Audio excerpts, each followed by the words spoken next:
working on? Oh, you can't, I blurred me out. How's that working? Not so well, but this is what it sort of looks like. Intentional tech principles to guide the use of educational technology in college teaching with classroom response systems, creating active learning environments. His scholarly interests include educational technology and faculty development, and he writes about these and other topics on his blog, Agile Learning. Bruff is also producer and podcasts, Leading Lines, Vandy Vox, and One Time Pod. I might have to listen to those 5 o'clock today, I think. So I'm going to stop speaking and turn it over to Derek. Welcome. Thanks. I'm glad to be with you guys virtually and spend a little time talking about teaching and during this very strange teaching year.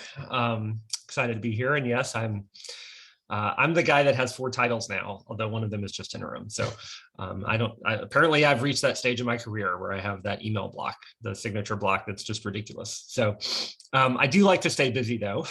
Let me go ahead and share my screen here, get us a little bit situated. And you should see, I hope you see the cover of my book and not my desktop background. Okay, good. Earlier this summer, I presented for a good 10 minutes showing people my desktop background by accident. It was very funny. So I'm Derek Bruff. I've been at Vanderbilt University now for 16 years. My main job of those many crazy titles is running the Center for Teaching. And so we work with faculty across the disciplines at Vanderbilt, and we help them think through the teaching choices they're making, learn foundational teaching skills, try out new teaching practices, adopt educational technologies that make sense for them. And so we've had a pretty busy year, 16 months, as you might imagine. I'm sure your CTL has as well. And yeah, we don't usually do stuff in August this early, but our workshop schedule is starting a little early this fall too. Couple of bits of business. One, you'll see my website there, derekbruff.org. I am a slow blogger, as I like to call myself. I blog rarely, but with great length. So I think I blogged in September and then last month. But last month was like a 3,000 word essay on some of my teaching this spring. So, but the reason I share it is that if you go to that website and click on the presentations tab, you will find a link to my slides today, the Prezi that I'm using. So if anything catches your eye, or if you want to follow up on some of the links that I've embedded in the slides, you can find the live version out there on my website. I'm also pretty active on Twitter at Derek Bruff. It's a nice way to connect with me and chat, and feel free to tweet during the session today if that's your thing. And then also, you'll see this little voice of the chat icon here. I have found that when I'm teaching or leading a Zoom workshop like this, sometimes the chat can get away from me, and I don't pay attention much to it. But I want to encourage you to use that chat to share comments, to share questions, to share resources, your own experiences. What I'll do is a few times during the presentation, you'll see that icon again. And I'll turn to Emily and ask her to update me on what's been going on in the chat. She will be my voice of the chat today. So that's the logistics. Emily mentioned that I'm the author of a couple of books. This one, Intentional Tech, came out in late 2019. It was kind of a strange time for a book on teaching with technology to come out. On the one hand, it turned out to be very timely for the kinds of teaching that we all had to do in 2020. That was great. On the other hand, it really kind of assumed a more traditional teaching environment where we're in the classroom a lot of the time. I didn't focus a lot on fully online teaching in the book. I really wanted to think about how we use technology to enhance what we do in the classroom. And so with the changing teaching context over the last year, we've all had to kind of adapt. And so we even called it, we had a little logo designed at Vanderbilt for last academic year, Adaptive Teaching. At Vanderbilt, we last year, certainly in spring 2020, we sent all the students home and moved to fully remote teaching. But by the fall, we had about 90% of our students back on campus, and we had mandatory weekly testing and social distancing and masks and all these precautions in place. But about half of our classes were fully online, and the other half were in person with physical distancing and masking and AV challenges with remote students and things like this. And so I'm sure you've experienced some versions of all of this where you're teaching in contexts that are new and different and often quite challenging. And so what I want to do today is kind of walk through some of the principles from my book. These, and I should say the reason I wrote the book is that I've been working with faculty around their use of technology in teaching for years. And I just started seeing all these patterns, not so much in what technologies were being used, but why they were being used. What teaching and learning objectives were they trying to accomplish with these technologies? And so I've tried to extract that into a few general principles that you can use to kind of help you make good decisions about how you use technology. And the fun part about these principles is they apply to all teaching contexts, even the weird and challenging ones, and also the normal ones. And so my goal today is to provide you with a few key ideas and some examples of practice that might inspire your teaching as you enter the coming academic year, teaching in whatever contexts you find yourself in, either in August or if things change up again at some point during the year. So with that, that's enough for me. I kind of want to throw you in the deep end and ask you to engage in an activity with me here. I am going to ask you to work in breakout rooms to categorize these superheroes. So let me talk about the conceptual piece of this, and then I'll talk about the logistical piece. Conceptual piece is I've given you 9 superheroes here on the screen, and I'm going to ask you to work in groups to put them in buckets, right? Different categories. So probably not 9 different categories. That's not very interesting. And not 1 category, also not interesting, but maybe 2 or 3 categories where the superheroes in this category share something in common. They have some property in common. And maybe the ones outside of that category don't have that property. Or maybe you can think of kind of 3 groups to put them in that make some kind of logical sense. There's no right answer here. There's lots of ways to do this. And so that's why we're going to do it in small groups. So you guys can all come up with your own ways to do this. I'm going to have you report out using a Google Jamboard, which is a tool some of you may be familiar with. I was very angry with Twitter late last summer because no one told me about Jamboard until August 2020. I'm like, I've been working all summer to help faculty think through how they're going to teach on Zoom, and no one had told me about Jamboard. So, but now it's one of my go-tos, and we're going to do it today. So for this to work, let me go ahead and share the link here. So I'm going to change this so that anyone with the link can edit it. And I'm going to copy that link. And then I'm going to work very hard to put that link in the chat. I did that successfully. That's good. So now you should all have access to this link. And you'll notice at the top of the page, yes, the link is copied. Thank you, Google.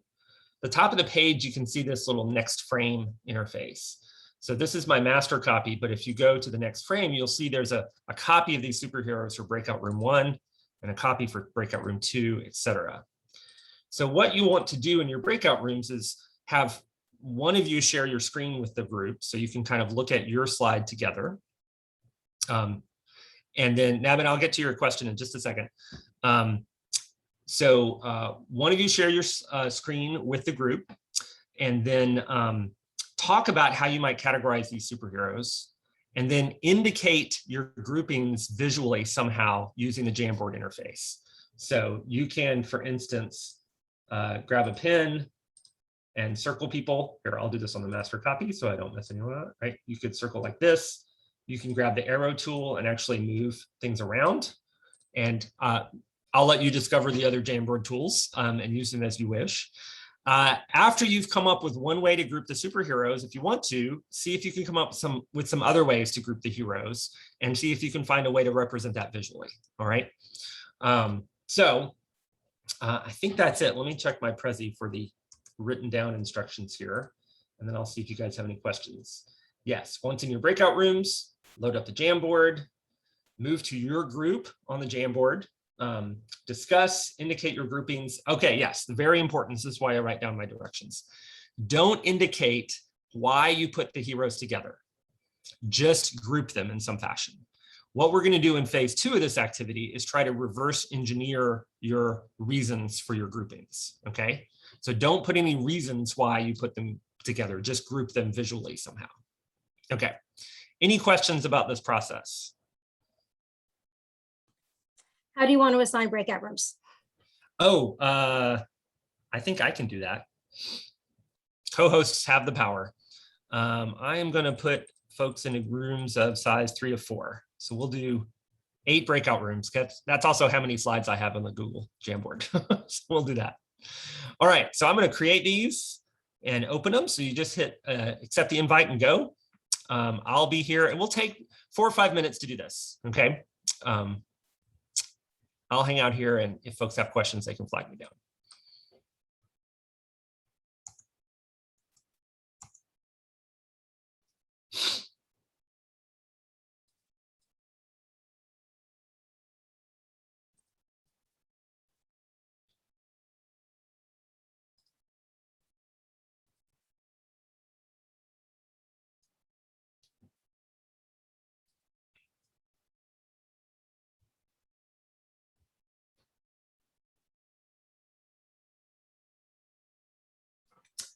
I'm gonna set the timer.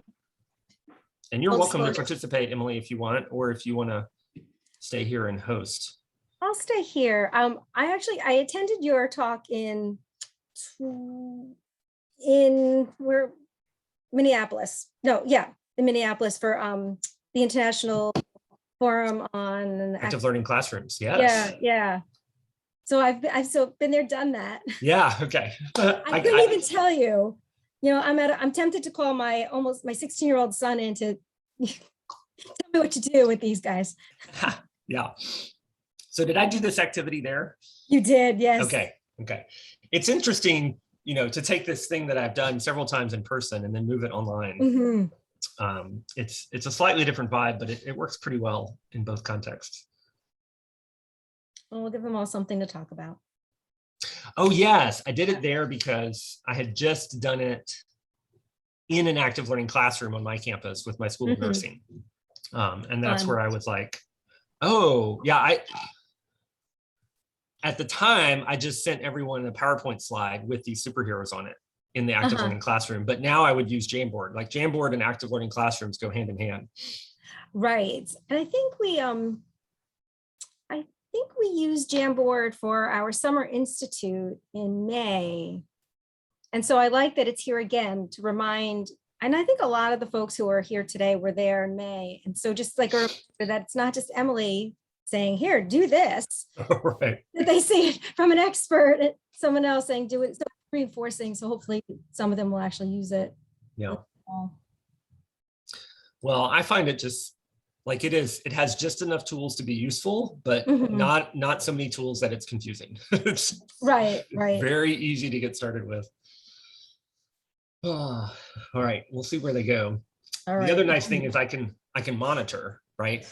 This is a thing that's even a little harder to do in person, is to get a sense of how much progress people are making. I have to wander around the room and eavesdrop. Whereas now I can just kind of scroll through and see no one's done anything yet. So. I was going to say, right. But it usually takes a few minutes to do introductions and get started.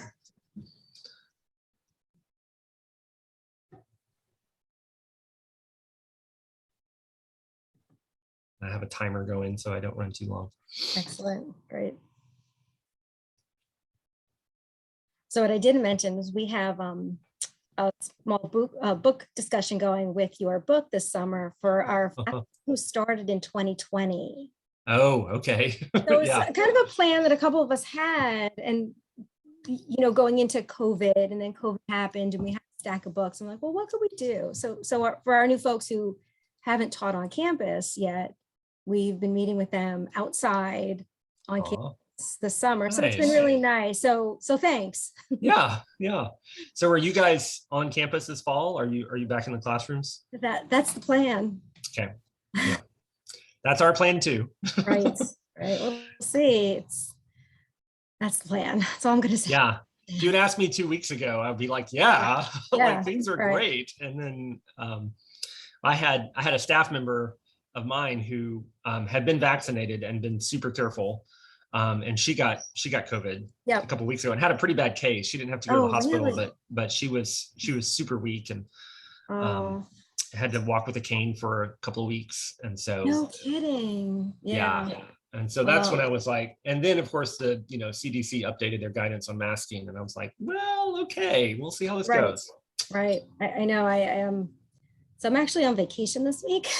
And I know, poor me. Well, and it's So extended my vacation a little bit longer, but in like a hot spot of Massachusetts. Yeah. Oh, wow. Yeah. Yeah. So we'll Yeah. just stay outside and away from the people. Well, and Which is here in fine. the South, school starts on Friday for the kids. Oh my gosh. Wow. So, and no one in elementary school is vaccinated because they can't be. Right, So right. I'm a little worried the next few weeks are going to be pretty rough. And will they wear masks in school? This is Tennessee, so no. Oh, I mean, some kids will, but fair enough. Right. there won't be any kind of requirements around here. It's all mask optional. Right.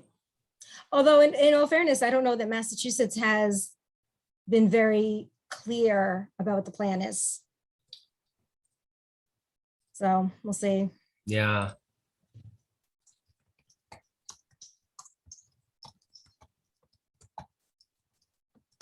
Okay, I'm going to message everyone and say they've got a couple minutes.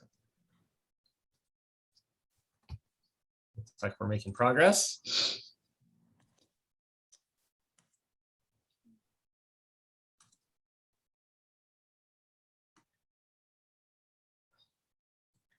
This one's my favorite.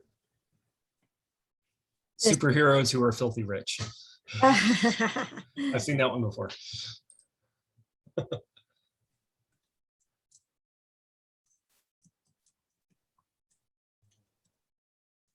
Okay.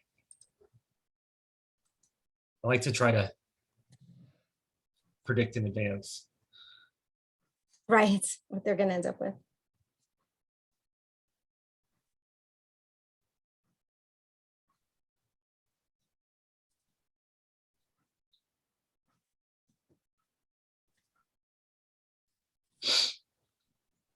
Nice.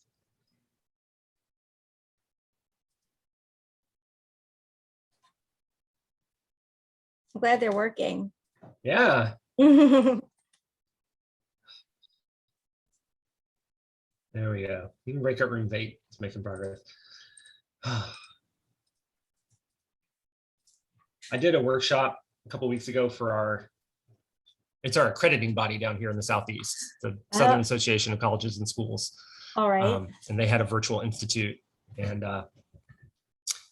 this was the only part of the workshop where I had anyone use their microphone or their camera. Once I finished this segment, they went radio silent for the rest of the 90 minutes. I was like, no kidding. Yeah, it was so bizarre. Well, if my folks do that, we'll nudge them. Okay, good. All right, I'm gonna give them 60 seconds. It was weird because faculty are always complaining when they're teaching to a sea of black boxes. Yes. Weird. Your group seems more lively than that. So. At the moment, we'll see.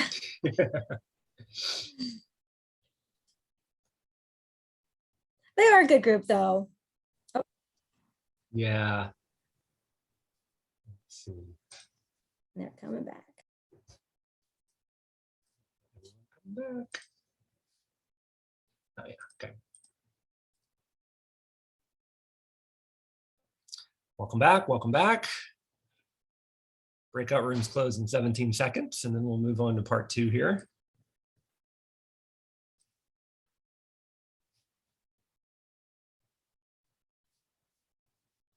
Most groups are milking every second of their breakout room. All right, here we go. Welcome back, everyone. Thanks for jumping into this activity. It was fun to monitor the Jamboard here from the control room.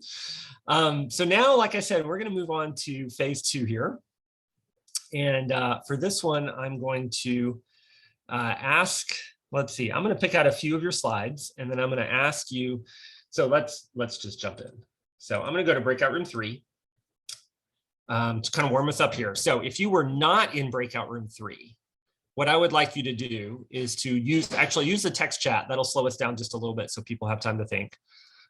Use the text chat to guess at the defining characteristic of this categorization scheme. So again, if you were in room 3, don't say anything. You can tell us if we're right. The rest of us will try to reverse engineer that.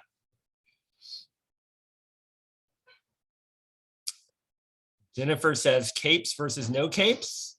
I see capes on the right and no capes on the left. Breakout room 3, did we get that one? Yes. Okay, excellent. I did I did this this summer with a group, and we had a lively discussion over Black Panther and his like awesome 70s collar.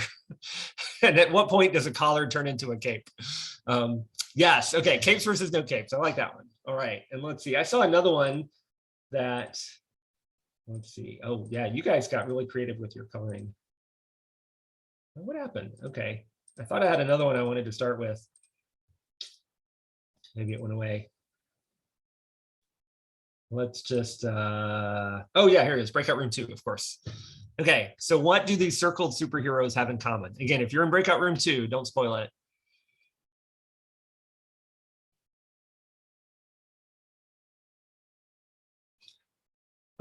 Yes, if your collar goes past their waist, it is now a cape. Aggressive stances. Yes, although one might argue Wolverine is in kind of an aggressive mode. Just real people. Yes. Although in the Black Panther movie, it was pretty clear he had some enhanced abilities from that flower thing that he consumed. Standing and male. Yes.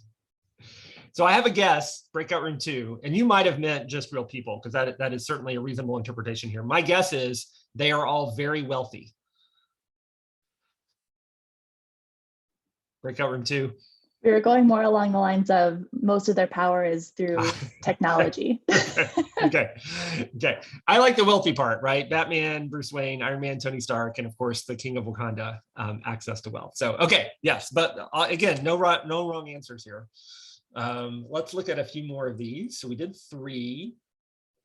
Looks like breakout room 4 went for the capes, no capes, right? That's the same group that we saw in 3. Breakout room 5 has a different mix, I think, unless Wonder Woman is misplaced.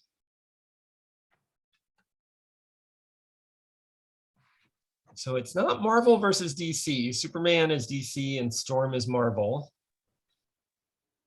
Oh. Orphans. Wow. That I've not heard that one before, and I've done this activity a lot now. Superman and Batman are quite famously orphans. Storm, her backstory also is she's an orphan living on the streets in Cairo, Egypt. Oh, awesome. And at least in the movies, I mean, not to spoil everything, but eventually Thor has no parents left. So one could count Thor in the orphan category. I had not heard that. Okay, but it looks like Wonder Woman didn't have it. Okay, so this was meant to be capes versus no capes, but orphans is a very interesting. Okay, that's some deep backstory there. All right, now you guys had the most colorful visualization here. I like this. So these are these 3 different groups color coded here? Okay, so this may be our challenge round. So Iron Man and Panther are together. Superman, Batman, and Storm.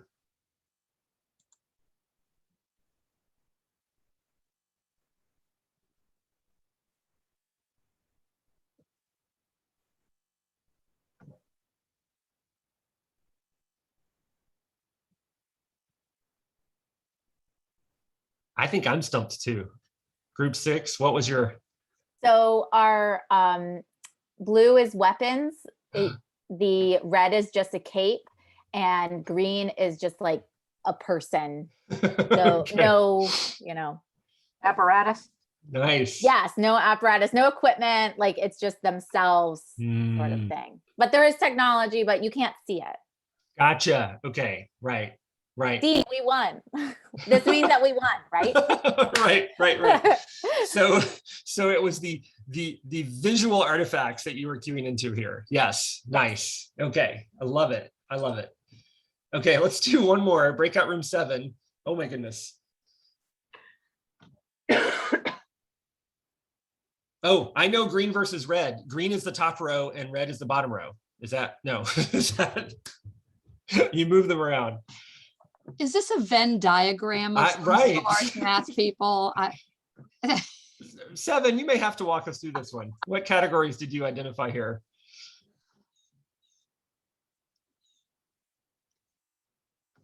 Partly it was one that was already done, was weapons versus no weapons. Oh, right? sure. So- The top row all seem to have weapons. Yes. And then There's a, The bottom row have no weapons. right. There's a blue group on the right. Gendered names. Oh, gendered names. I love it. Ooh. Nice. Yes, they put their gender identity right there in their name. And then the yellow or mustard color would be those with capes. And then the capes again. Nice. All right.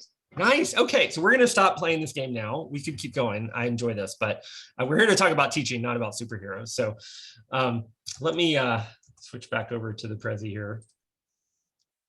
So, so why did I do this? Well, in the slide there, you can see this kind of credit / apologies to Kimberly Tanner. She is a biology education researcher. You may have read some of her work if you're in the area or just kind of in STEM education in general. She came to our campus a few years ago and did a version of this activity with us in a workshop setting. She calls it a card sorting activity because she likes to do it with physical cards where she has the objects on the cards and gives each group a different set of their own set of cards to sort. And of course, you know, I did this with superheroes because I was trying to pick a kind of domain area where we might have a range of backgrounds and experiences. She'll do this with biology concepts and objects and examples, right? And you could do this same kind of thing in an art history class, in a physics class, in a math class where you're sorting problems of different types, or English class, right? This card sorting activity is pretty generally useful. And she uses it to talk about the differences between experts and novices. So experts in a particular domain will have a lot of background information and they will notice kind of deep structural features. So where novices tend to focus on kind of surface features, right? And so when you were sorting things by the capes or no capes, that was a surface feature. The gender in their names, right? That's another thing you didn't take a lot of background to know to be able to sort. But if you know things about, you know, whether or not they're an orphan, where they get their powers, what planet they're from, I've heard that one before. Some of these were born on Earth and some of them were not. Kimberly talked to a group of experts who were comic book store owners, and they sorted them all by their super team affiliation. So you put the Avengers together and the Justice League together and the X-Men together, because that's how you sell more comic books. And she kind of posed it, this is my apologies, because she kind of posed it as having a right answer. And I was sitting in the audience knowing decades of comic book lore in my head.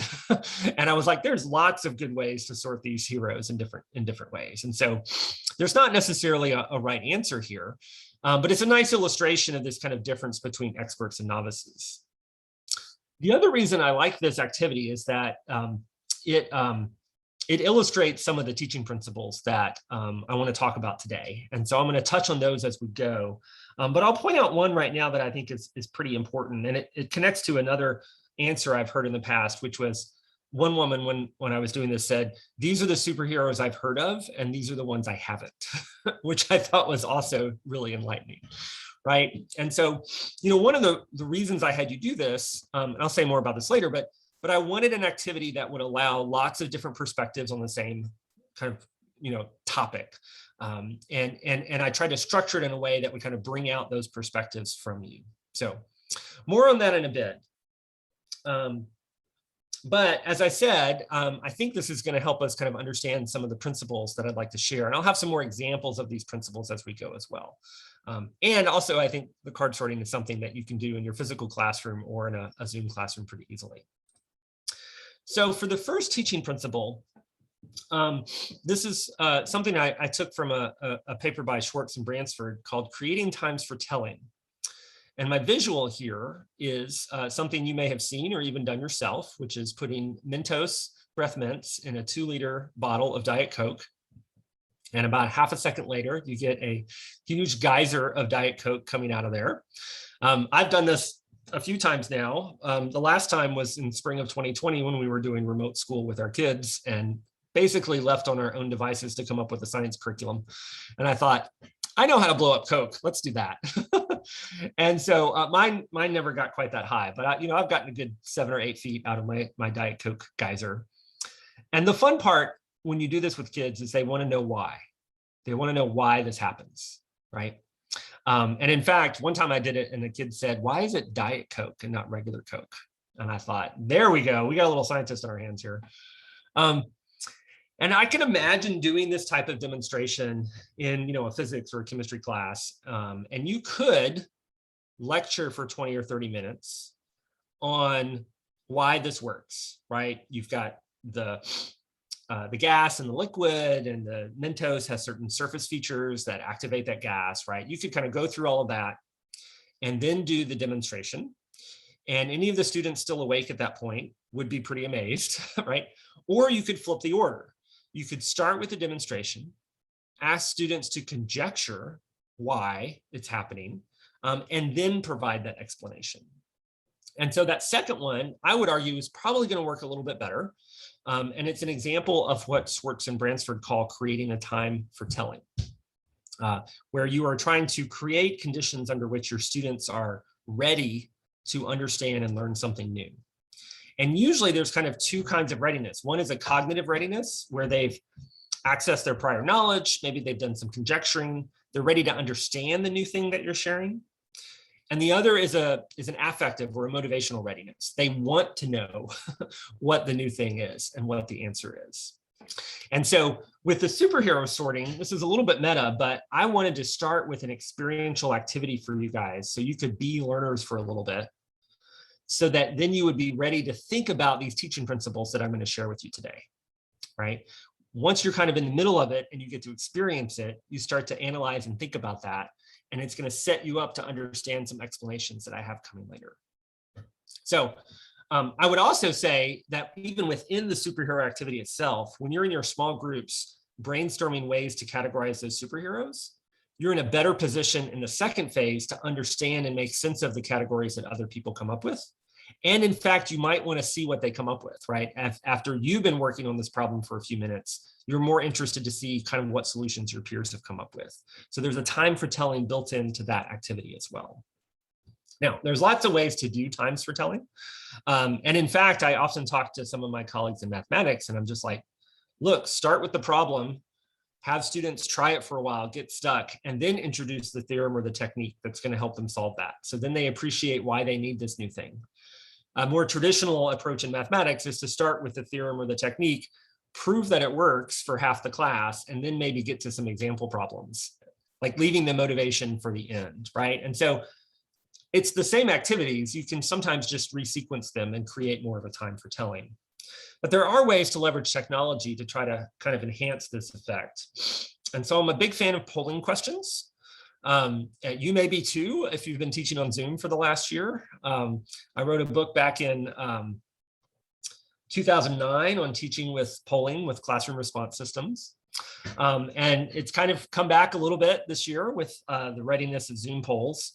But here's an example of kind of one of my classic examples of teaching with polling.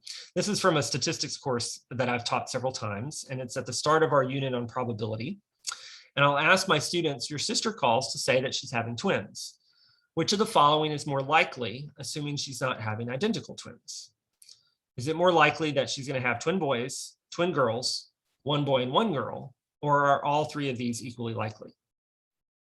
And the way I work this with my students is I'll pose this question, and then we'll use some type of polling system. So back in the day, it was handheld clickers where they could answer A, B, C, or D. We've moved to Top Hat, which is the polling system that we use at Vanderbilt. Students can use their own devices to answer. If you're doing this on Zoom, there's a built-in polling tool. You can do it that way. There are others. Poll Everywhere is one of my favorites. So all the students think about it. They commit to an answer. They answer, and then I get a bar graph showing me how they've answered. With this question, typically answers C and D are the most popular. There's often a good split between C and D, and I'll show my students that bar graph, right, to say, hey, we do not have consensus on this. And then I have them turn to their neighbor and talk out the question. Put your heads together, try to come up with the right answer. If you both agree already, you could be wrong, so talk it out anyway, and then revote. And at that point, the whole classroom is kind of buzzing with people talking about probability, which is kind of fun. And then we revote, and often there's some change in the polling because students have been listening to each other. Most of the time it goes in the right direction, but not always. Sometimes it goes in the wrong direction. But at that point, what I'll do is I'll ask some students to volunteer their reasonings for why they pick what they pick. And so we'll hear some arguments for C, we'll hear some arguments for D. There's usually one student who's convinced it's A or B, and they're willing to speak up and defend that minority position. And then for this question, we can do a simulation.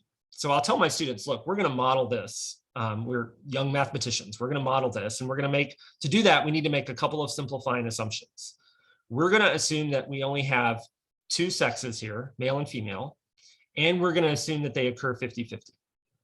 Both of those are simplifying assumptions. Real life is more complicated on both of those dimensions, but for our model, that's what we're going to do.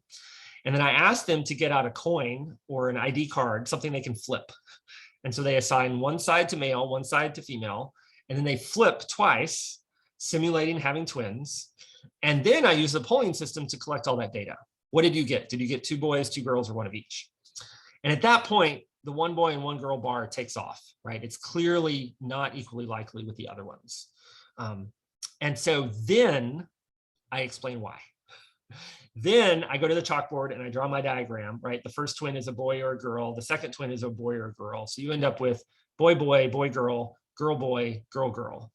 Those 4 outcomes are equally likely, but 2 of them I've grouped together in this question as 1 boy and 1 girl.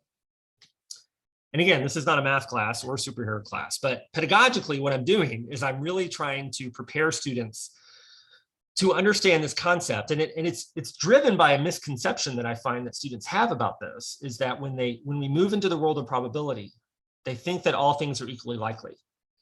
I think it's because they're cued to think about like probability games, right? Where you're playing poker or rolling dice. And some things are equally likely, but some things are not. And it all depends on your model and what assumptions you make in your model, right? And so we need to be really careful how we model things so that we can make these probability calculations. If I don't disabuse them of that misconception at the beginning of our unit on probability, they're going to struggle the whole semester, right? And so it's worth me spending 20 minutes of class time to go through this activity to get them to the point where they see, I have a misconception about this. I need to understand this better. And the technology helps in a couple of ways. One I've already mentioned, the bar graph shows them this is not an easy question. We don't have consensus. That's adding to that motivation. But the fact that I'm polling all of my students and I want all of them to commit to a response, right? They don't get to just like sit there and wait for someone else to do their thinking. They have to commit to something and start to conjecture about what the right answer is. That activates their prior knowledge and helps them get ready to understand the explanation when it comes. And so creating these environments where all of my students are doing that, and they don't all do it, right? There's always, I can't make them think, right? But I can invite them to the table and say, I want to hear what your answer is on this question. So that's one example. There's other things you can do with a simple polling question to help get students ready to learn. I teach a first-year writing seminar at my campus. It's a course on the history and mathematics of cryptography, codes and ciphers. And so we talk about the role of cryptography today. So we talk about encryption and surveillance and privacy. We also ask, it's a first year writing seminar, so I have to talk about academic integrity issues. And so one of the things I ask them is you find basically a test bank on Google Drive, and you use some of these tests to study for an upcoming exam. Is this ethical or not? And as you can see, this is actual data from my students this spring. They were split 50-50, whether or not this was ethical. And so we had a good conversation after I showed them these results, right? Students had strong opinions on both sides of this, and it enabled us to have this kind of time for telling. And I could talk to them about kind of what are the policies and the honor code situation at Vanderbilt around this type of thing. Or with some of the modern day polling systems, you're not limited to multiple choice questions. You can do free response questions or even clickable image questions. So you can show students an image of some sort and ask them to identify an area or a region, whether it's a diagnostic question or you're looking for features of a graph in math or something. And then you can ask questions that don't have right answers. This is a counterfactual question from a military history class. If a Viking and a samurai fought, who would win? It's counterfactual because as far as the historical record shows, this never happened. So we don't know who would have won or who did win. But in a military history class, this is a really nice, interesting debate question, right? Students can think about what they know about these cultures, about their technologies, about their military tactics. And you can use a question like this to frame a debate for students and a discussion. So lots of things you can do with polling to create times for telling. I want to do one more example because polling is not the only option. I mentioned, we use Jamboard, and I got this from a couple of colleagues named Matt who teach mathematics, and one had done this activity in his physical classroom, and the other Matt adapted it for a fully online class. And it's the "What is a sandwich" activity. So not unlike the activity you did, students were given this Jamboard to work with, and they worked in small groups on their own copy. And they had to drag these food items into the sandwich or not a sandwich buckets, and had to discuss like what makes a sandwich, right? Clearly a BLT is a sandwich. I think we would all agree on that. But is a hot dog a sandwich? Is lasagna a sandwich? Is a chicken wrap a sandwich? A Pop-Tart has some sandwich-like properties, right? Like, how are you going to define these as sandwiches or not sandwiches? And so then when he brought the students back to the main Zoom room, they got to have this discussion about how would you categorize, like in this case, they were trying to come to consensus around a single definition. What is going to count as a sandwich in our course and what will not? And Matt knew it was working when one of his students just plopped down a picture of kebabs in the Jamboard and said, all right, is this a sandwich or not? And in this case, mathematics is not a discipline where we like divergent answers. We like consensus answers. And particularly around definitions, we need to have very precise definitions that we can all agree on what things count and what things don't count. And that's a little weird. Like mathematicians are a little pedantic about this. And so students coming into a math class may think of definitions as somewhat more loose. And that's okay in other contexts. But in this context, we need to have this shared understanding that our definitions are very precise. And so this is a first day of class activity to help students understand the importance of definitions in a math class. And so, and again, the technology is a way to engage students in this process so they all have more buy-in and are ready for that lesson when it lands. Now, what's happening here? Well, students have mental models. We have mental models. This is a picture I took when I was visiting London a few years ago. I was standing on the sidewalk, trying to cross the street. And in central London, they have these helpful signs for tourists who come from America and don't know which way traffic is coming, right? They drive on the other side of the road there. And so I'm sure these signs have saved some lives, because my mental model of traffic as a pedestrian says that oncoming traffic would come from the left. There's nothing wrong with my mental model. It's great for my usual situation. But in this context, my mental model is wrong. I need to fix it. Now, it's not impossible to fix, right? If I'm standing there at the sidewalk, I can think, okay, they drive on the other side of the street, so this is what this means for my current situation. I can change my mental model, but it is some work.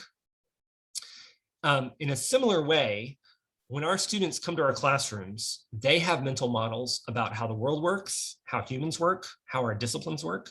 Lots of mental models. They are not blank slates. Some of their mental models are great. Some of their mental models are terrible. Some of their mental models are just wrong for the situation or not nuanced enough to handle the types of questions and problems that we're giving them. Part of our job as educators is to help our students change their mental models. But again, it's work to do that. And so anything we can do to create these opportunities where students realize their mental model is not quite up to the challenge, they're in a better position to make the changes to that mental model they need to better understand what we're teaching them. So now I'm going to see if we have any chat comments or questions. And if not, I'll take a few questions right now if that would be helpful for folks. There's nothing in the chat right now.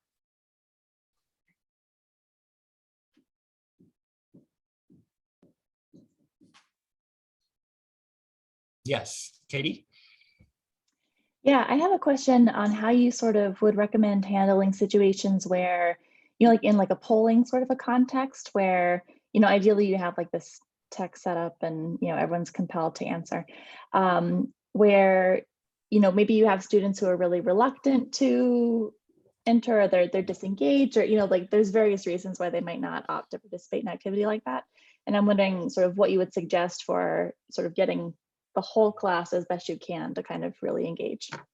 Yeah, well, and so, the technique that I kind of described with my twins question it's called pair instruction, where you have the kind of time to think on your own and then pair up and talk about it. And then you move to some kind of whole class thing. That's based on the classic think, pair, share approach. And so one of the things that often happens with a think, pair, share is that you're building in time for students to collect their thoughts and think about something, right? And so that alone is going to help a little bit if you actually give them time to sit and think with it and come up with an answer. Sometimes they feel like they're not ready to answer, right? And that's one reason they don't quite participate. So thinking through the timing of it and creating these opportunities, like the pair part where they get to vet their answer with someone else, right? And that can help. With the polling system, typically a system is going to be anonymous. There are ways to poll students that are non-anonymous, but typically you just get the bar graph, and so no one has to know if they're wrong. That helps lower the barrier for entry. I find, though, that sometimes I have to apply a little bit more motivation to my students. So in my smaller classes, usually the first time I poll, I kind of make a big deal out of waiting for every single person to respond.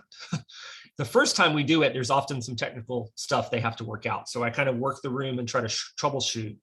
But even the second time or the third time, I'm like, well, we've got 15 out of 16, got one more person, right? And eventually I stopped doing that. But early on, I try to establish this norm that I really do want everyone to respond. And I'm going to wait awkwardly at the front of the room until that happens a few times to try to encourage that. With my bigger classes, it's sometimes hard to use that social persuasion because if I've got 100 students and half of them are, at the back of the room and have their hats pulled down, it doesn't work as well. There, I usually do basically turn the polling into some kind of participation grade. So they get there's some 5 or 10% of their grade that's basically class participation, and they get points for showing up and answering. They don't have to get it right, but they do have to answer. And I try to build some slack in there, so if they miss some classes, it doesn't actually hurt their grade in that capacity. It's a de facto attendance grade, which I'm not super crazy about in general, but I do feel like in those cases, I need to put a few points on the line for students to motivate them to kind of participate in the process. Eventually, if they opt out of everything I'm trying, like that's on them, right? But I do feel like I need to make a few of these efforts to try to get them engaged. It's a good question. Okay. Thanks for that. I'm going to share again and ask you a question. But first, a definition, because again, I'm a mathematician. So I'm going to go to another area that I don't know much about, but film production. So the shooting ratio in film production is the ratio of total duration of footage shot for possible use to the running time of the final film. So if you have a 5-to-1 shooting ratio, then you might have shot 10 hours of footage for a 2-hour film, right? A 5-to-1 ratio. So my question for you is, which of the following films had the highest shooting ratio? And I'm going to use Zoom polling here for this. So I've given you 4 films that are all from a certain era that's recent, but not too recent. And take a guess as to which you think has the highest shooting ratio. So the most footage shot per hour of final film.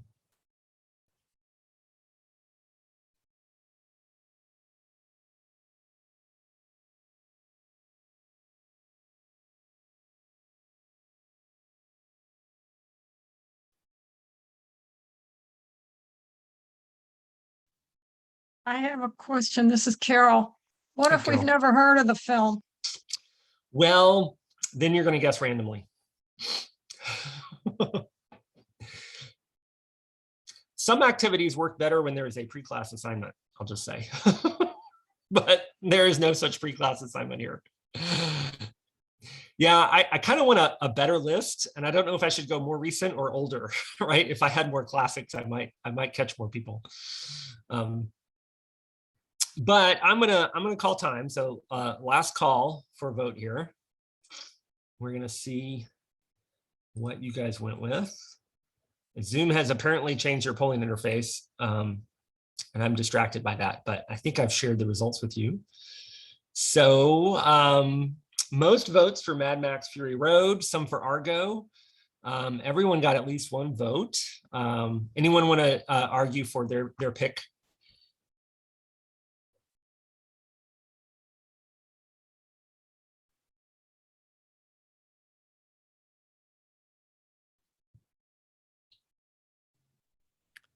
Can I make an argument? Yeah, sure. Go for it. Mad Max, because of the name. I've never seen a Mad Max, but I've seen like clips of it. And I thought, Okay. oh, that's too easy. That must be it. So I went with something else. Okay. Okay. What did you pick? I picked The Martian. The Martian. Okay. I went with Mad Max because it was so big and crazy, just from what I know of the movie. Yep. Yep. I went with The Martian because I said there's no way that Matt Damon didn't shoot a lot of film. Yeah. You think he likes to have lots of different takes? Yeah. Maybe a little picky. Well, I have a right answer for you here on this one, actually. The right answer is Mad Max Fury Road. Although The Martian and Gone Girl were both up there. And my understanding, Karen, is that it's not just that it's big and bold, but they were smashing a lot of vehicles together in fiery explosions. Yeah. And when you do that on a film set, you don't want to have to do it Effects. twice. Yeah. So you film it from as many different angles as you can, and then you've got all that footage, right, to use. Now, that was not the case for Gone Girl, right? They were, I don't think there were a lot of car explosions in that movie. I haven't actually seen it. It's more of a drama. But in that case, it might be more about, different takes, different scenes, right? Sometimes they'll have the actors do the same scene 30 times and then kind of pick the best take that they want. I will point out, so the Hateful Eight, which I just saw for the first time this summer, basically it's a bottle episode. It almost all of it takes place in one room. And so I can imagine that would simplify production to some degree. Primer is the oddball here. It was basically a single take movie, almost a 1-for-1 shooting ratio. Has anyone seen Primer? It is the most confusing time travel movie I've ever seen. And this is why. I really think they needed, it was super low budget. They probably couldn't afford more film, so they had to do it all in one take. All this to say, think about being a film editor on any of these films except for Primer. You've got so much footage that you need to shape into a final product, right? You've got to decide which angles, which scenes, which takes, which characters to use, right? Like sometimes you'll have whole plots or subplots or characters that get cut out in the editing process. There's so many decisions that have to get made, and some of them may not be evident to us when we sit in the theater or on our couch and watch one of these films, right? So a lot that goes on behind the scenes. In a similar way, when it comes to our students and their learning, there's a lot we don't see. Right? We often see the inputs, right? We know kind of what we're exposing them to and what activities we're having them do. We see the outputs. We see the final production, right? Their final paper, their final project, their test performance. But there's a lot of stuff that happens in between. And I'm gonna mention Randy Bass, who teaches English at Georgetown University. And I saw him at a conference probably 15 years ago, and he was teaching an American Studies class and actually having his students do film production. They were doing digital stories as one of their final projects. And he was talking about these students who were making all these intentional choices about how to represent these stories and this history in their short films. And he said, it's like some of their learning was left on the cutting room floor. There were all these things was that an intentional choice, right? He didn't know. It looked intentional, but maybe not. And so one of the things that we can do when we're teaching, and this is something technology can be pretty good at, is making visible all that learning that happens in that intermediate space between novice and expert. We can make that learning visible, and we can do what Randy calls creating thin slices of student learning, right? So these little bits of learning, these decisions and understandings and misunderstandings that students have along the way that we can make visible so that then we can be more responsive to what they're learning. So a couple of examples. Oh, I should say, I want to go back to the superhero sorting, right? So part of that activity was designed for me to know how you were thinking about these superheroes. What perspectives and experiences did you bring? What ways of categorizing them were you bringing? And I wanted actually to know that from most of you, right? I didn't just call in a couple of you, but I could page through those Jamboards and see lots of different groups. And there was a visual way for you to represent how you were thinking about these objects of study. That was giving me a lot of information along the way that I could then kind of respond to and operate on.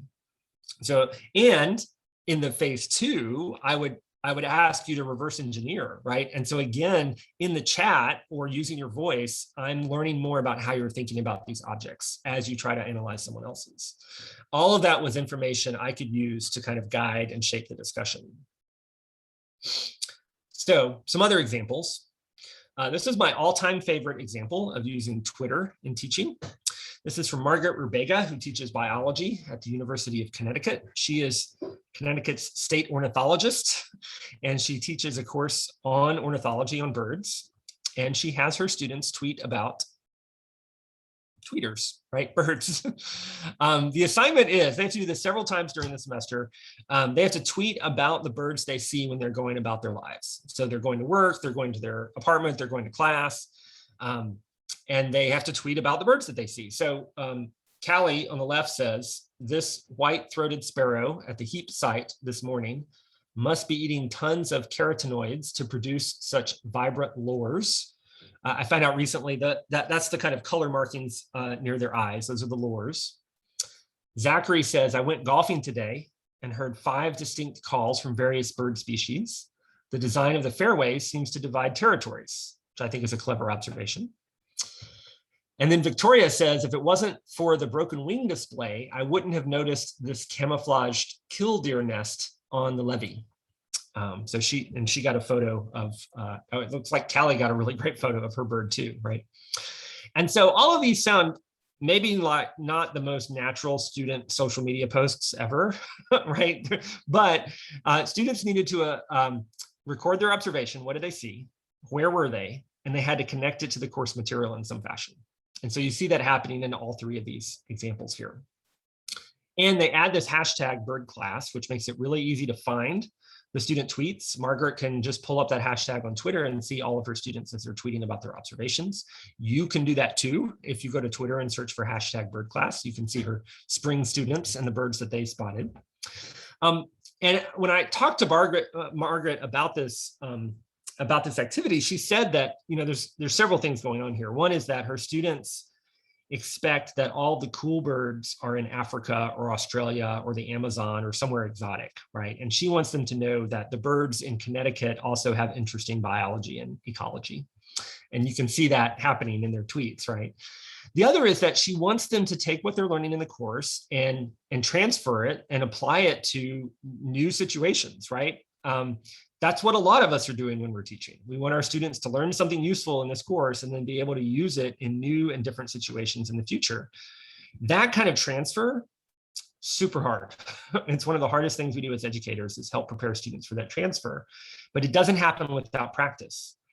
And so what she's doing is she's asking her students on a regular basis to practice that transfer step, taking what they're learning and taking it out to the field. And then she's making that practice visible for her so that then she can give them feedback, either individually as she responds to their tweets or messages to students, or maybe collectively. Maybe she shares a couple of these with the whole class and then offers some additional information about the birds or what's there, right? But she's learning as they tweet how they are making sense of the course material and how they're applying it. And that's really powerful. I've shared this example in the past, and then I've heard from other faculty who've tried similar things. So I've talked to education faculty whose students are in the field observing classrooms and teachers, and we'll do the same kind of activity where they're making observations. I talked to a civil engineering professor who had her students go out and take photos of civil engineering in the wild and share it with the class this way.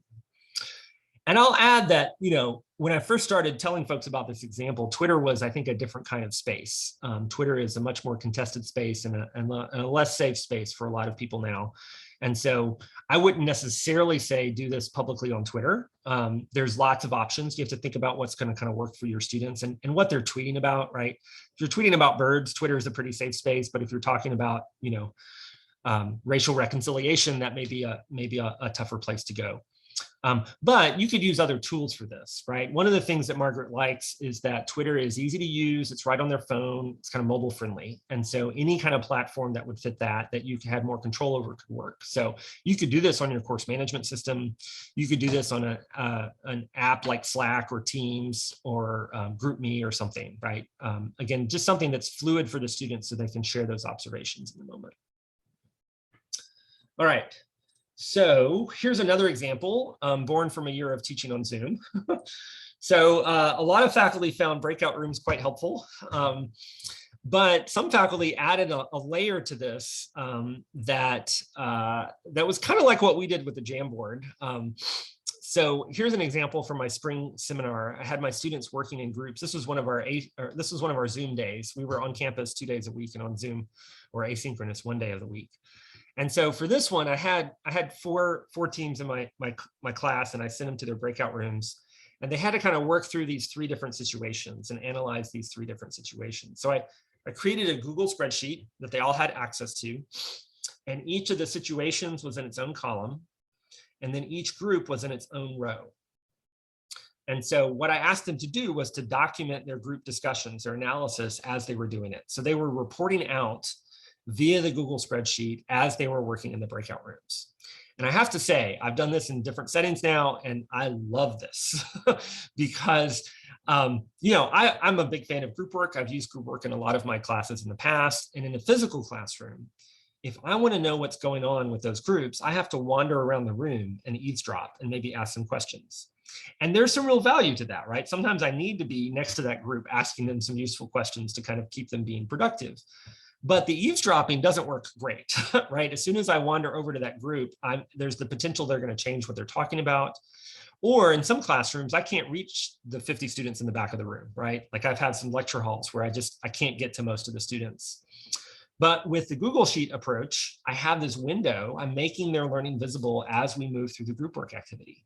So I'm learning how fast they're moving, right? Are they making progress? Are there groups that are not making progress that I need to go jump in on and chat and see kind of, do they need some help or do they have a technical question? I'm also getting a preview of what their answers are. So as they're answering, I'm starting to think about that kind of debrief and discussion and deciding, oh, I definitely want to call on team 2 or, team 3 has a really interesting answer to question 2. I want to hear more from them on that, right? I've just got a lot more information to respond with. And it's not unlike polling, right? Again, polling gives you that window into how your students are thinking, but that's pretty aggregate. This is much more granular and more free response. And it gives me a lot more to work with. Sometimes a Google spreadsheet is not the right structure, right? So we did a Jamboard earlier and it was the same kind of thing. You guys were in your groups and I was flipping through the Jamboard pages to kind of see which groups do I want to call on, who's making progress, right? Sometimes the technology needs to match the activity that you're doing. And so sometimes a structured spreadsheet is not the right format. This was Jamboard also has a really nice kind of sticky note tool in it. And so we did another activity where my students had read a novel, Little Brother, that dealt a lot with privacy and surveillance and security. And so for this activity, they needed to identify arguments made by characters in the novel that were either pro-surveillance or pro-privacy. And so the security arguments, I framed it as security versus privacy, which is actually not a great framing. And I did that intentionally so we could have that debate over what we call things.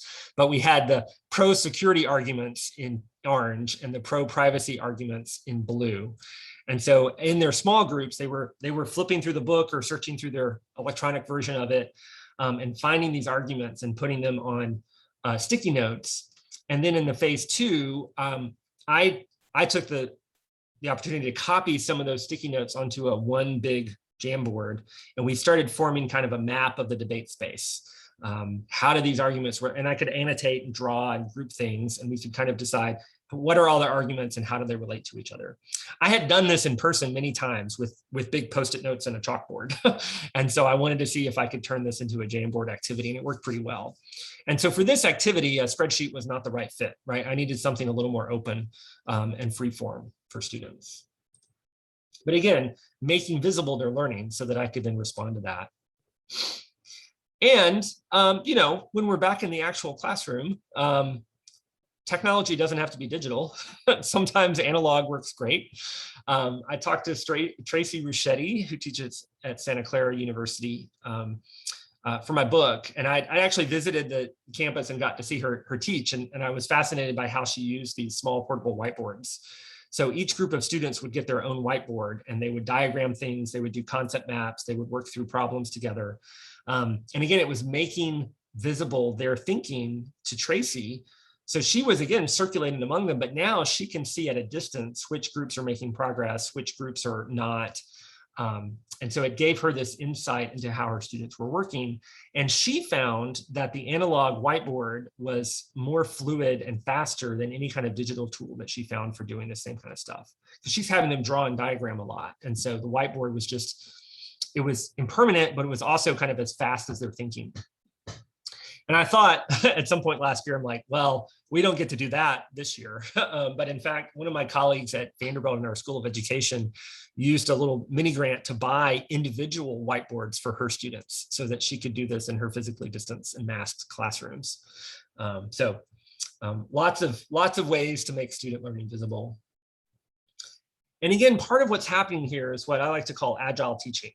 So, you know, this is a picture of a mountain biker. I actually just finished watching one of the cross-country mountain biking races in the Olympics. And, you know, this person presumably, you know, knows how to use their bike and has done this before, but this mountain is different than the other mountains. And so they're having to make lots of kind of small decisions in the moment to navigate this terrain.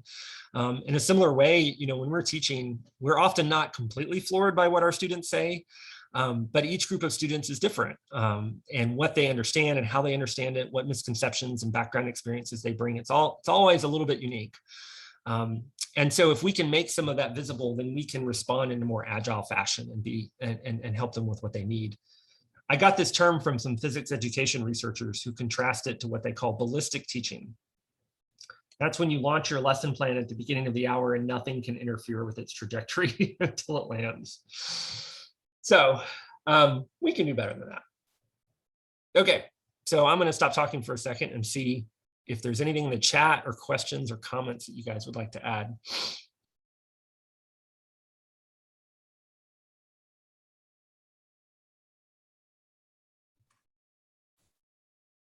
I'll just add to what I put in the chat is that CTL does have portable whiteboards that can be borrowed, and I guess we just disinfect in between or somehow think about that. But we, with a couple of colleagues this year, we had some extra money, and that's what we spent the money on. So we can have, you know, come grab a tote bag of those, and we'll figure out how to get them to you this year. That's great. So thanks for mentioning the portable whiteboards. It's great. I have some science faculty who are just like so gung-ho about portable whiteboards. I was like, there's something happening there. I need to know more about that.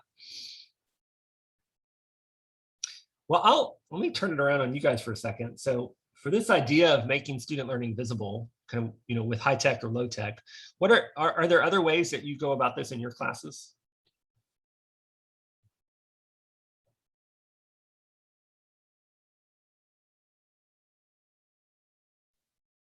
Will you restate that question? Sure. What are some of the ways that you make student learning visible along the way? So not a kind of final assignment or final production, but kind of on a regular basis or kind of on the way to something else. I'll answer that. My name's Carol. I'm planning to have my students do a journal, and the journal can be used to take class notes, to jot down ideas in between classes, to jot down ideas from their reading. And The purpose of it is at the end of the semester, when I ask them to do a self-reflection, they can look through their notes in that journal to jog their memory of what they've learned over the semester. I like that. So will they turn the journal into you as they go? Will you get to see it along the way? No, it's totally up to them what they put in it. I'll Okay. give them suggestions, but I will remind them that at the end of the semester, when it's time to give out grades, this will be their proof of what they've learned. Yeah. Yeah, I'd be tempted to see what they're writing, or depending on kind of, you know, how you want them, what you want them to put in there, even to make it public to other students. I mean, this is one of the things that, like, the Twitter activity is kind of interesting. The students get to see each other's field observations because it's in a shared space.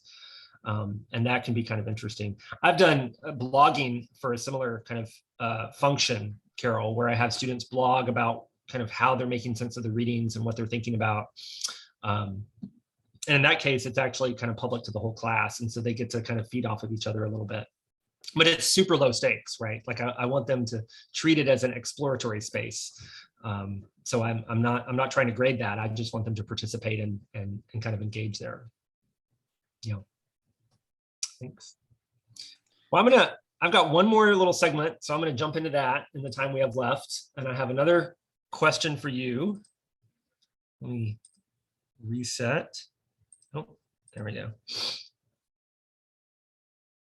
There we go. So according to this source, Howard, what % of students will account for 75 to 95% of college classroom discussion, regardless of class size?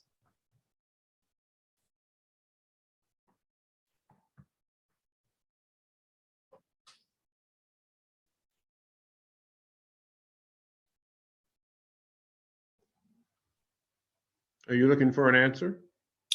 Yeah, you should have gotten the option to respond by poll. So I just launched a poll. Oh. And you should be able to answer A, B, C, or D. Okay. Is that in the chat room? Should have been like a pop-up of some sort. Okay. I'm a little late on this. That's okay. I don't have, well, I know what I think, but I don't know what people have written. Okay. I just imagine it's A. Well, I'm watching the results of the poll, and you're not alone. I'll go ahead and share the results. Yeah, everyone picked either A or B on this one. You're all quite cynical. You're also not cynical enough because actually none of the answers are right. The first time I asked this polling question, I mistyped it. The actual answer is 5 to 8 students. Oh. So even if you have 200 students in your class, it's not going to be 5 to 8%. It's going to be 5 to 8 students who are doing the heavy lifting. And this is not surprising, right? Like you all went on the low end, right? We've seen this dynamic where if you just kind of throw out a question, it's same small set of students who are kind of doing the heavy lifting in the class discussion, unless you try to break that. So you are not imagining this dynamic. This is kind of documented in the literature, but there's a lost opportunity here. So in this next visual metaphor, hats represent students. So when you throw out a question and you hear from this student over here, and then you hear from this student over here, and then you hear from this student over here, you haven't heard from all the other students. And you may have noticed the students who spoke up in this little visual metaphor were all purple hats, right? And this is often the case, that the students, those 5 to 8 students who do most of the heavy lifting are often of a type. And what type it is depends on a lot of different factors, right? Sometimes it's your majors and not your non-majors. Sometimes it's the kind of your extroverts and not your introverts. Sometimes it's your male students and not your female students. Sometimes it's your white students and not your students of color. There's a lot of dynamics that are happening in the classroom where some students will be more willing to jump in and some students won't. But if you think about all the different perspectives and experiences that are represented by your students, there's a lost opportunity here. If you can help them learn from and with each other, if you can make all those different colored hats kind of contribute in different ways, they're all bringing different perspectives and ideas to the table, and they can benefit from that diversity of perspectives. I call this creating a learning community where students are learning not just from you and the materials, but they're learning from each other as well. It's hard to do, right?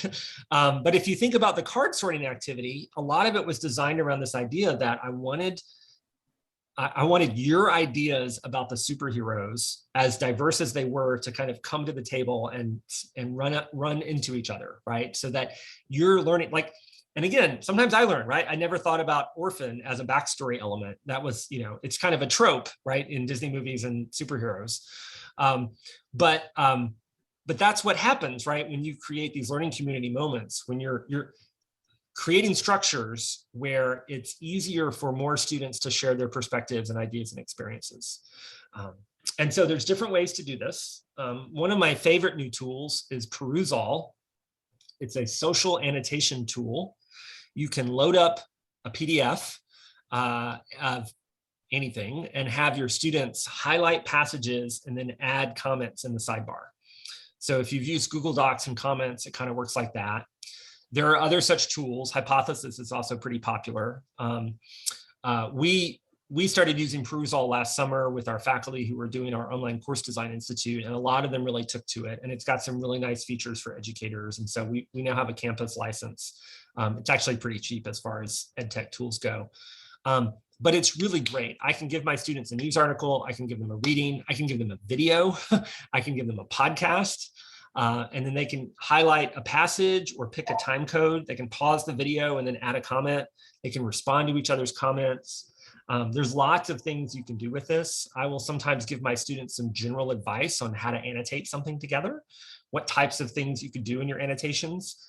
Other times I'll split the students into groups, and each group will have a different move to make as annotators, right? This group is going to argue with the author. This group is going to look for good quotes. This group's going to connect things to other things we've read. I've had students use this. I've given them an old paper from a former student that kind of a draft that was in need of revision. And I asked students to annotate this drafty paper so they could think about their own work and how they might revise it. A lot of fun things. You could load up, I just heard about this week, load up a problem set, right? And instead of having students do the work, this is where they could do that. They could ask you questions about particular problems in the problem set and maybe answer each other's questions as they go. It's pretty flexible. I like it in part because it creates these opportunities. Like if you imagine, like I had my students read and annotate some news articles this spring about privacy and surveillance. It's not, well, I'll show you another way here in a minute, but like it has this space where students can come at the reading from different angles, and different students are going to see and notice different things in the reading and annotate it.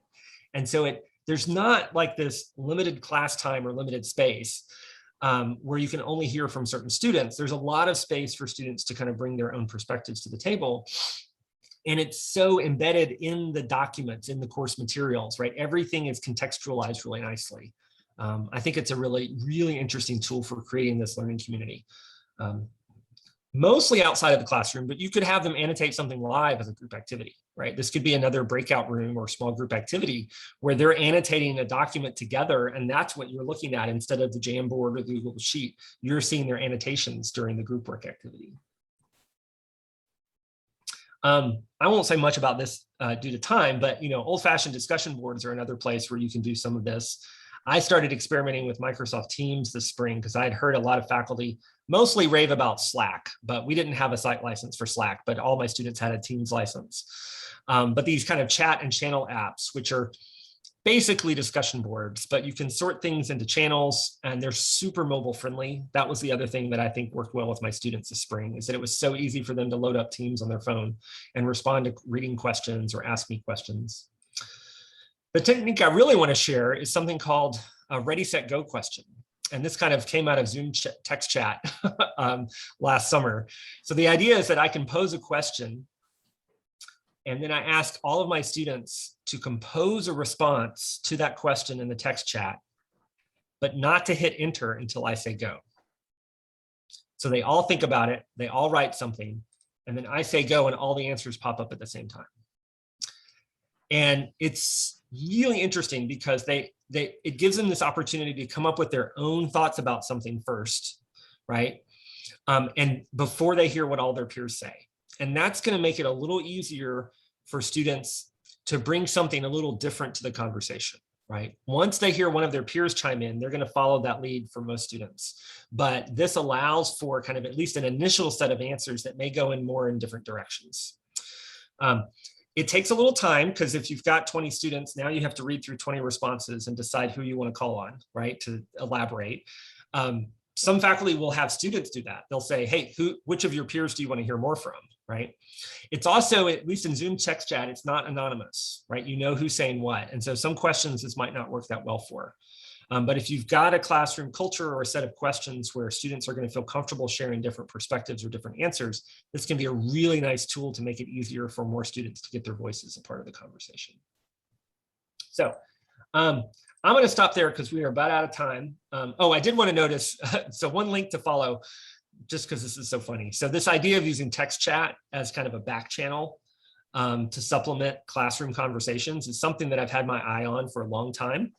I wrote a blog post back in 2010 about different things you could do with the text chat. And that was my most read blog post of 2020. My decade-old blog post, because all of a sudden we were teaching on Zoom and we had a text chat that we could use. And there's a lot of good stuff you can do with that. And I'll just point out that often it is hard to manage. And so you guys have been a little quiet, as I've noticed, but it's nice to have a voice of the chat, right? Maybe a rotating student role who can kind of keep an eye on that and help you manage that if you're doing the chat.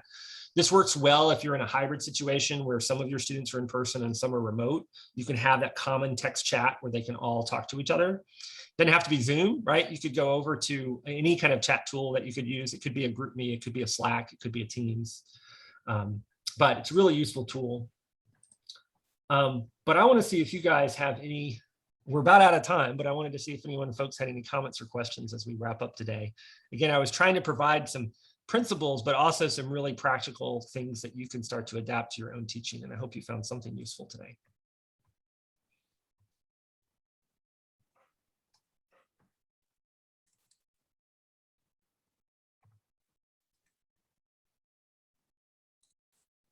Any questions or comments as we finish up? Just mention, hi. So I had put in the chat that I really liked your example of using the Google spreadsheet. And I will say for myself, I really started to use that during the pandemic, and I'm planning to integrate it into all of my classes. Many of the students are bringing in computers anyway. The classroom, I'm guessing that they'll probably be doing that. And I prefer not to, I'm not a big fan of writing on the board and all that sort of stuff in a regular classroom. So that allows me to get away from it still. And so they can put it in their words, they can say how they would explain it. And then it's that comfort zone, because as you were talking about walking around the classroom, I hate doing that as well. It makes them uncomfortable. I feel like a creeper. So yeah. I don't mind doing that, but it is a different choice, right? Like the dynamics are different.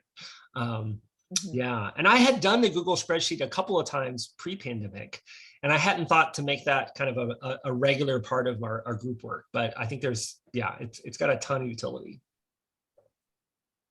Well, I use the slideshows a lot, like the slide feature. So every group had a slide. Oh, have their own it slide. was really, it was really helpful. Yeah. Well, thanks for joining us today. Again, I hope you guys got some good ideas and some things you can do. Yeah, good. Hold on a second. Okay.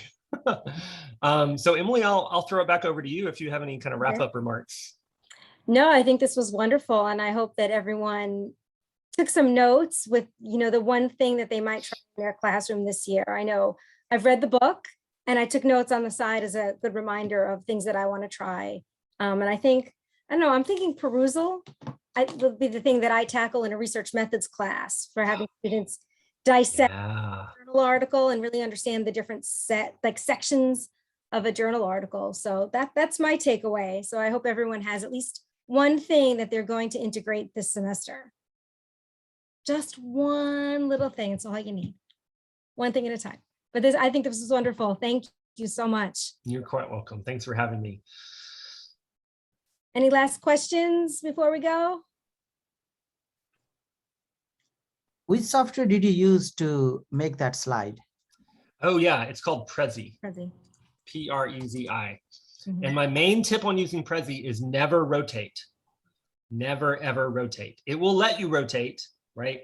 But pan and zoom, once you start rotating, people can get nauseous. So it's great at panning and zooming, but don't be tempted to rotate. Okay, thank you. Sure thing. All right. Well, thank All you right. so much. Good to have you here. Bye all. All right. Bye. For the folks that are first year seminar faculty that are joining us for the rest, if you want to go back to the original link and just sit in the waiting room for a minute, we will reconvene over there. Thank you.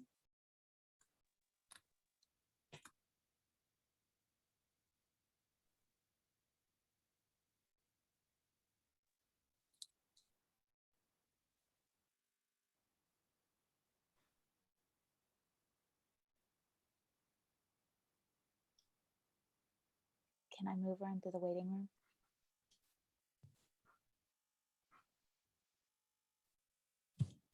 What'd you think? I thought it was good. It was information that I felt I was already comfortable with, and I couldn't tell if if it was because of us, like, Right. and who we are, or if it was not. Tammy texted me and was like, I thought it was for another hour. For 2.5 hours? Yeah, that's what it was listed as. Oh my God, no. Okay. No. I think it was like an hour and a half to 2 hours, but I thought lunch was noon. 12:30. No, I didn't. Okay. All right. I have to go over to that other Okay. group. Yeah, what but- are you doing for lunch? Oh, you're recording.